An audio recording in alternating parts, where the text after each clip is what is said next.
Assalamualaikum warahmatullahi wabarakatuh. Perkenalkan, nama saya Salsabila dengan NIM 2501082014 dari kelas Tekom 1A. Di sini saya akan menjelaskan tabel database saya, tabel normalisasi yang sudah saya cari. Pertama-tama, di sini ada database awal. Di sini database belum ternormalisasi dan masih disimpan dalam satu tabel besar. Dan pada tahap ini satu kolom memiliki beberapa data di dalamnya seperti film yang memiliki dua data di dalamnya seperti terlihat di sini ada film Avenger dan film Batman. Kesalahan di database awal ini dapat menimbulkan masalah seperti duplikasi data dan kesalahan data dalam pengolahan data. Oleh karena itu, pada database awal ini kita membutuhkan normalisasi. Selanjutnya, tahap berikutnya yaitu NF1.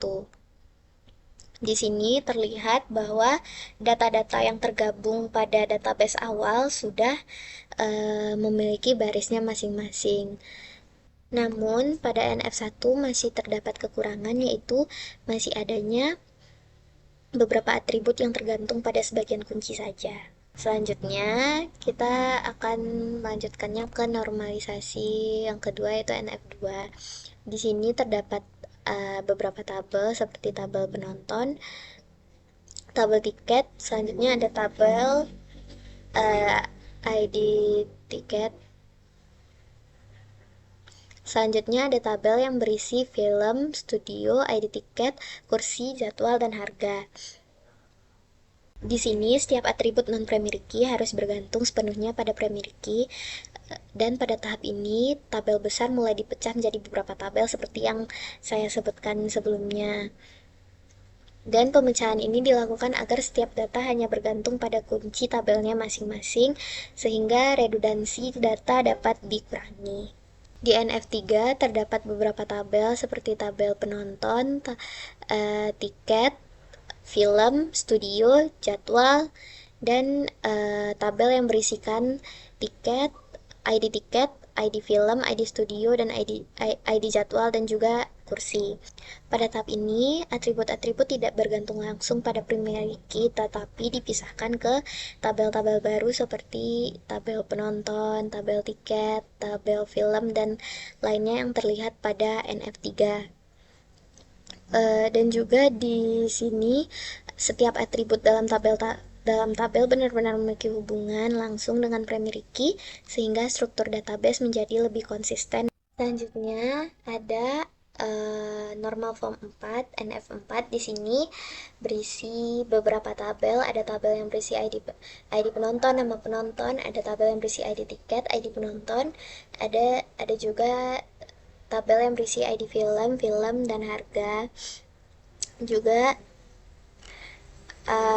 ID studio, ID kursi, ID jadwal, dan ID tiket. Di sini pada tahap ini normalisasinya bertujuan untuk menghilangkan suatu kondisi seperti ketika suatu primary key memiliki lebih dari satu atribut yang bernilai banyak yang tidak saling bergantung.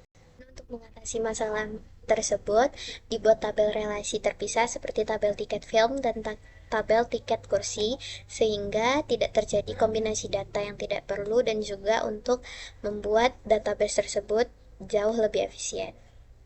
Selanjutnya, yaitu tahap terakhir, yaitu adalah NF5. Pada tahap ini, tabel-tabel dipecah menjadi beberapa tabel kecil lagi tanpa menghilangkan informasi saat digabungkan kembali. Tabel relasi kompleks diuraikan menjadi beberapa tabel relasi sederhana yang saling berhubungan. Hasil akhirnya adalah struktur database yang paling optimal, bebas dari redundansi, dan mampu menjaga integritas data dengan baik. Baiklah, sekian dari saya, Pak. Jika ada salah kata, saya mohon maaf. Assalamualaikum warahmatullahi wabarakatuh.